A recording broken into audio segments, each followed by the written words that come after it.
C'est une question qui revient super souvent quand on observe un peu les comportements humains de l'extérieur. Ouais, tout à fait. Pourquoi certaines personnes semblent-elles complètement enfermées dans des schémas d'autodestruction qui, en apparence, défient toute logique? Mmh. Pourquoi est-ce que l'échec scolaire, les conduites à risque ou même la marginalisation frappent certains individus avec une telle violence alors que d'autres, passent au travers? C'est vraiment la question centrale. Exactement. Et l'exploration détaillée d'aujourd'hui s'attaque justement à ça, mais en allant chercher les réponses à un niveau microscopique. La neurobiologie. Voilà. On va analyser l'impact profond, durable et très souvent invisible des expériences vécues dans l'enfance. En particulier, les traumatismes et les violences sexuelles sur le développement du cerveau. Et pour mener cette analyse, on a rassemblé une base de données qui est assez impressionnante. Ouais, carrément. L'idée, c'est vraiment de dépasser les idées reçues, les jugements de valeur, et de regarder ce que la science dure nous dit aujourd'hui.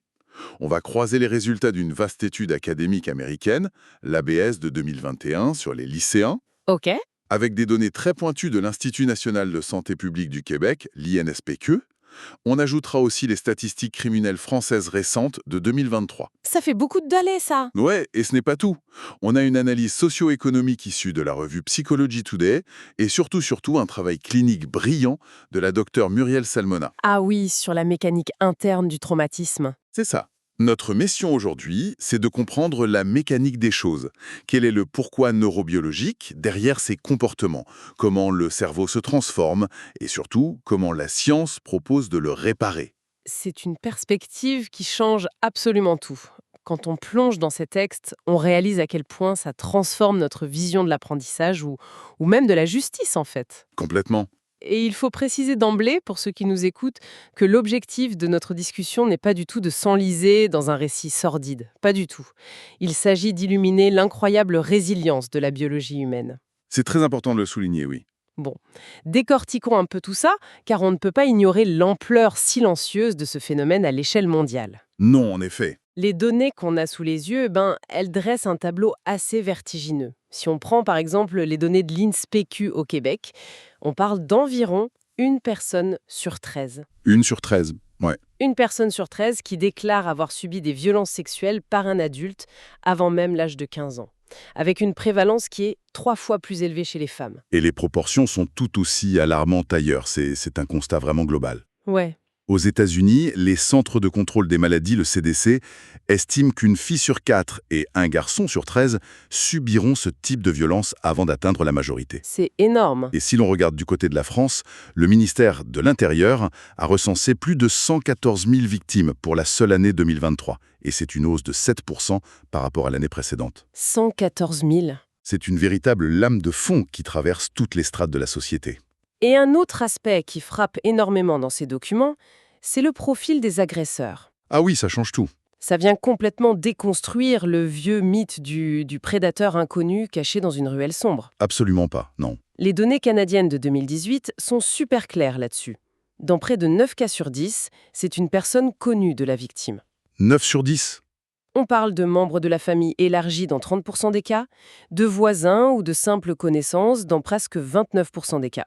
Et en plus, la proportion d'hommes parmi les agresseurs est écrasante. Oui, les chiffres sont sans appel. Ils représentent 96% des auteurs quand la victime est une femme et 84% quand la victime est un homme. Mais tu sais, il faut même aller plus loin dans l'interprétation de ces chiffres. Comment ça? Ces dizaines de milliers de cas recensés ne représentent qu'une fraction infime de la réalité. C'est vraiment la pointe de l'iceberg. Ah, tu veux dire que la plupart des cas ne sont jamais signalés? Exactement. Les études de terrain montrent que seulement 10% des jeunes victimes finissent par être connues des services de protection.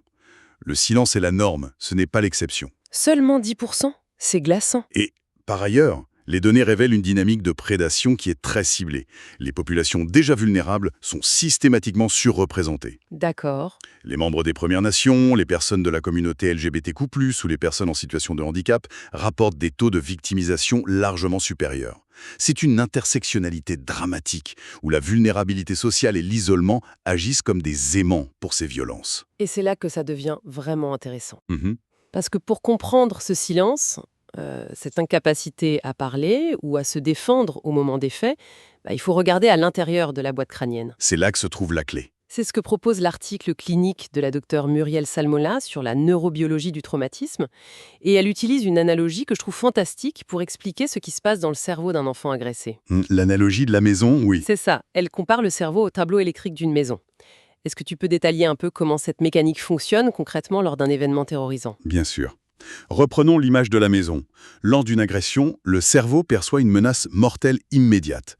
La première chose qui s'active, c'est l'amygdale cérébrale.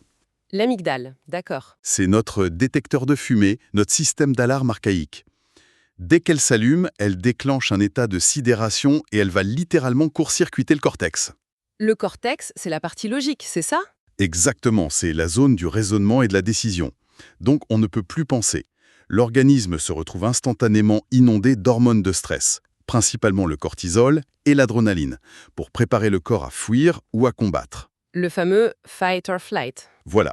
Sauf que, très souvent chez un enfant face à un adulte, la fuite ou le combat sont impossibles. Bah oui, l'enfant est piégé. Le corps est tétanisé, mais l'alarme continue de hurler dans le vide à l'intérieur. Mais ce niveau d'hormones de stress, c'est super dangereux pour l'organisme si ça dure trop longtemps, non? Il me semble que le cortisol à haute dose devient toxique. Il peut provoquer des dommages irréversibles au système cardiovasculaire et détruire des réseaux neuronaux. Donc le cerveau est en train de s'auto-détruire en fait. Le cerveau est face à un risque d'overdose interne mortelle. Et c'est là qu'intervient le mécanisme de survie ultime que l'adresse Salmona appelle la disjonction. La disjonction, Pour sauver la maison de l'incendie électrique, le cerveau fait sauter les plombs de son propre système d'alarme. Il va sécréter massivement des neurotransmetteurs endogènes qui ressemblent à de la kétamine et à de la morphine, pour isoler l'amygdale. c'est incroyable. Le cerveau produit littéralement ses propres drogues dures pour s'anesthésier de l'intérieur. C'est exactement ça. C'est ce qui explique le phénomène de dissociation dont parlent si souvent les victimes. Ce sentiment de flotter, de regarder la scène de l'extérieur sans ressentir ni douleur physique ni émotion. Ce qui est fascinant ici, c'est que cette disjonction, qui est salvatrice sur le moment, a un coût faramineux sur le long terme. C'est la naissance de la mémoire traumatique. D'accord, explique-nous ça. En temps normal, notre hippocampe joue le rôle de bibliothécaire. Il prend un souvenir, lui attribue une date, un contexte et le range dans nos archives personnelles. Il classe les dossiers. Voilà. Mais à cause de cette coupure de courant chimique dont on vient de parler, l'hippocampe est déconnecté. Ah, donc le bibliothécaire ne peut pas faire son travail. Exactement. Le souvenir de l'agression n'est jamais traité ni classé. Il reste bloqué à l'état brut, purement sensoriel, à l'intérieur de l'amygdale. Il reste coincé dans l'alarme. C'est ça. Ce n'est pas un souvenir du passé, c'est une mine antipersonnelle temporelle. Ce qui veut dire qu'au moindre déclencheur, des années plus tard, je sais pas, une odeur, un bruit soudain, une intonation particulière, l'alarme se rallume. Immédiatement. Et le cerveau réagit comme si l'agression était en train de se reproduire à l'instant même. C'est ce qu'on appelle les flashbacks. Tout à fait. Le passé n'est jamais passé, il se superpose au présent. Et l'impact de cette mémoire piégée ne s'arrête pas au cauchemar, les ondes de choc se font ressentir dans toutes les sphères de la vie quotidienne de ces personnes. Si l'on relie cela à la situation dans son ensemble, la vaste étude américaine ABES de 2021 prend tout son sens. L'étude sur les lycéens, Oui, cette enquête s'est penchée sur les lycéens pendant la pandémie, une période de confinement où le stress intrafamilial a explosé, comme on le sait. oui, on s'en souvient tous. Les chercheurs ont mesuré les déficits cognitifs chez ces jeunes. Et les résultats sont alarmants. 56% des lycéennes et près d'un tiers des lycéens ont signalé des difficultés cognitives majeures. Des difficultés majeures, c'est-à-dire... On parle d'incapacité sévère à se concentrer, à mémoriser un cours ou même à prendre de simples décisions quotidiennes. Et la nuance extrêmement importante dans l'analyse de cette étude de 2021, c'est que les chercheurs ont ajusté leur modèle statistique pour exclure la dépression ou les pensées suicidaires de l'équation. C'est fondamental. Mais oui, ça veut dire que ce manque de concentration n'est pas juste le sous-produit d'un état triste ou dépressif. C'est une altération indépendante, directement corrélée aux abus physiques, verbaux ou sexuels subis à la maison. La machine est cassée de l'intérieur. L'énergie du cerveau est tellement siphonnée par la gestion de cette mémoire traumatique et de cette alarme interne permanente qu'il n'y a tout simplement plus de bande passante cognitive disponible pour écouter un professeur de mathématiques. C'est une excellente façon de le formuler. Et les conséquences neurologiques et cognitives s'accompagnent aussi d'une détérioration physique majeure, documentée à la fois par l'INSPQ et dans la synthèse de Psychology Today. Le corps lâche aussi. Oui. Un corps maintenu dans un état de stress post-traumatique latent, ça s'épuise. Les adultes ayant survécu à ces violences infantiles sont nettement plus susceptibles de développer des douleurs chroniques inexpliquées. Comme la fibromyalgie, non? Exactement, la fibromyalgie, des troubles gastro-intestinaux sévères ou même de l'obésité. Une donnée clinique particulièrement frappante est le délai d'apparition de la dépression majeure. Quel est ce délai? Il s'écoule en moyenne 11,5 années entre les actes de violence dans l'enfance et le moment où le système s'effondre cliniquement. 11 ans et demi. Pendant plus d'une décennie, le corps lutte en silence total. Pendant 11 ans, ces individus portent ce fardeau seuls. Et ce fardeau finit inévitablement par avoir un coût socio-économique mesurable. Malheureusement, oui. Les chiffres relayés par Psychology Today matérialisent cette perte de potentiel humain. On constate qu'à l'âge adulte, les personnes ayant subi ces traumatismes gagnent en moyenne 8 000 $ de moins par an. C'est énorme sur une carrière. Elles ont 14% de risque en plus de se retrouver au chômage et rencontrent beaucoup plus de difficultés à obtenir un diplôme ou à devenir propriétaire. C'est une cascade de conséquences qui commence par un cerveau incapable de se concentrer au collège. Qui mène à un abandon scolaire. Et ensuite à la précarité. L'impact financier estimé sur la vie entière d'une seule victime frôle le million de dollars. On parle de 830 928 $ très exactement. C'est ça si l'on combine les frais de santé, la perte de revenus et les aides sociales. Derrière ce chiffre extrêmement précis, de plus de 830 000 $, il y a des trajectoires de vie entravées. Cela nous force à nous interroger sur l'endurance humaine. Clairement. Avec un hippocampe hors service, une amygdale prête à exploser et un corps qui somatise, par quel mécanisme ces personnes réussissent-elles à survivre et à s'intégrer, ne serait-ce qu'un temps, dans la société? Alors, qu'est-ce que tout cela signifie au fond? Comment on gère le quotidien avec un disjoncteur prêt à sauter à tout moment? C'est la question de la survie. La littérature scientifique que nous avons sous les yeux identifie des stratégies de survie qui, au premier abord, peuvent sembler totalement irrationnelles ou contre-productives. Il y a d'abord l'évitement compulsif de tout élément déclencheur. C'est la réaction la plus évidente, fuir ce qui rappelle le trauma. Mais il y a une autre stratégie, très courante chez les enfants, qu'on pourrait qualifier de syndrome de Stockholm domestique, l'hyperadaptation. C'est fascinant, ce phénomène. L'enfant efface sa propre personnalité pour devenir un radar. Il scanne le visage de l'adulte, l'intonation de sa voix, les bruits de pas, pour anticiper le moindre changement d'humeur et éviter le danger. Il devient un expert absolu en micro-expression. Mais cette hypervigilance demande une énergie colossale au cerveau.